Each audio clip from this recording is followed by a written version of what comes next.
કેન્દ્ર સરકાર દ્વારા સંસદમાં પસાર કરવામાં આવેલા કાયદાનો ખેડૂતો દ્વારા વિરોધ કરવામાં આવી રહ્યો છે। દેશની રાજધાની દિલ્હીમાં ખેડૂતો આંદોલન પર ઉતરી રહ્યા છે, ત્યારે ખેડૂતોને મનાવવા માટે ગુજરાત ભાજપ દ્વારા આયોજન કરવામાં આવ્યું છે। ખેડૂતોમાં જાગૃતિ લાવવા માટે ભાજપ દ્વારા કાર્યક્રમ ઘડવામાં આવ્યો છે।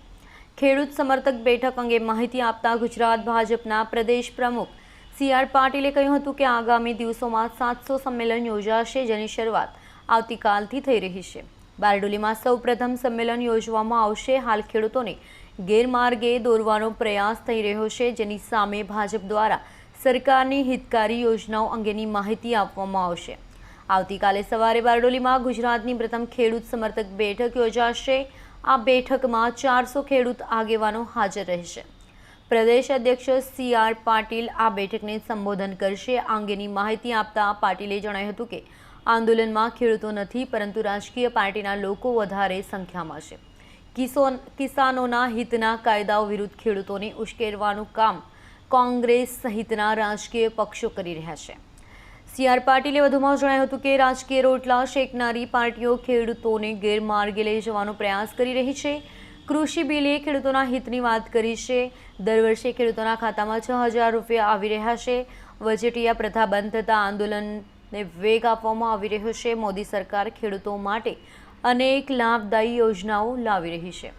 ભાજપ દ્વારા 700 સંમેલનનું આયોજન કરવામાં આવ્યા છે। ખેડૂત જાગૃતિ સંમેલન થકી તમામ ખેડૂતોને તેમના હિતો અંગેની વાત ભાજપના કાર્યકરો અને નેતાઓ દ્વારા પહોંચાડવામાં આવશે, જેથી સરકાર સાહેબની કર્મભૂમિ બારડોલી ખાતેથી પ્રથમ સંમેલન યોજવામાં આવશે। વધુમાં પાટીલે જણાવ્યું હતું કે ખેડૂતો કરતા નેતાઓ તેમને ગજગ્રાહ છીનવાઈ જતા વિરોધમાં આવ્યા છે। વચેટિયાઓ દ્વારા સમગ્ર આંદોલન ચલાવવામાં આવી રહ્યું છે। ઉત્તર પ્રદેશ અને મધ્યપ્રદેશમાં ખેતીવાડી સૌથી વધુ જ્યાં कोई विरोध નથી, માટે ખેડૂતોના હિતની વાત હોવા છતાં વિરોધ કરનારાઓ સામે અમે જાગૃતિ અભિયાન શરૂ કર્યું છે। किसान आंदोलन के अंदर किसान कम है, पॉलिटिकल पार्टी के लोग ज्यादा इसके अंदर सक्रिय हैं। बहुमती से चुनी गई सरकार ने बहुमत के साथ लोकसभा में और राज्यसभा में पारित किया गया किसानों के हित के बिल को माध्यम बनाते हुए किसानों को भ्रमित करने की कोशिश करके इस देश को अस्थिर करने की कोशिश ये कांग्रेस, आप पार्टी, लेफ्ट और उसके साथ जुड़ी हुई सभी पार्टियां एक कोशिश कर रही है। किसानों के हित के लिए इस बिल के अंदर बहुत से प्रावधान किए गए हैं। किसान अपनी उपज इस देश में जहां उसको ज़्यादा भाव मिले वहां पर वो बेच सकता है। किसान ने बेचे हुए माल का पैसा उसको 3 दिन में मिल जाए, उसके अंदर व्यवस्था है। किसान अगर कोई व्यापारी के साथ कॉन्ट्रैक्ट करता है और उसके अंदर उसका पेमेंट नहीं आता है तो कलेक्टर को कंप्लेंट करेगा तो 30 दिन के अंदर कलेक्टर उसके लिए निर्णय कर सकता है। इस तरह का भी प्रावधान इस बिल के अंदर किया गया है, जो पहले कभी भी उनके बेचे हुए माल का पैसा आएगा नहीं आएगा, कब आएगा, वो उसके लिए कोई सिक्योरिटी नहीं थी। इसके अंदर उसको सिक्योर्ड किया गया है। इसी तरह जो हर साल हर किसानों के अकाउंट में 6000 रुपया मोदी साहब की ओर से आ रहा है, तो खेडूतों को आज तक किसानों को कभी कोई पैसे की मदद कांग्रेस के समय में सीधी नहीं मिली। FCI की जो कांग्रेस के समय में जो भी पेमेंट किसानों को होता था वो एजेंटों के द्वारा होता था, यानी एजेंट को पैसा दिए बिना उनको अपना पेमेंट नहीं मिलता था। ये प्रथा भी इस बिल के द्वारा बंद की गई है। अभी FCI सीधा पैसा किसानों के अकाउंट में ही डालती है। उसकी वजह से जिन लोगों की दुकान बंद हो गई है वो इस आंदोलन के पीछे ताकत लगा के बैठे हुए हैं।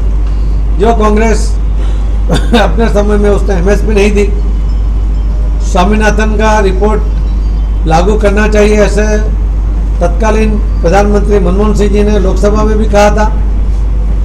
वो प्रधानमंत्री में से जाने के बाद भी उन्होंने राज्यसभा में यही बात को दोहराई थी कि सभी बातें इस बिल के अंदर आमेज की गई है।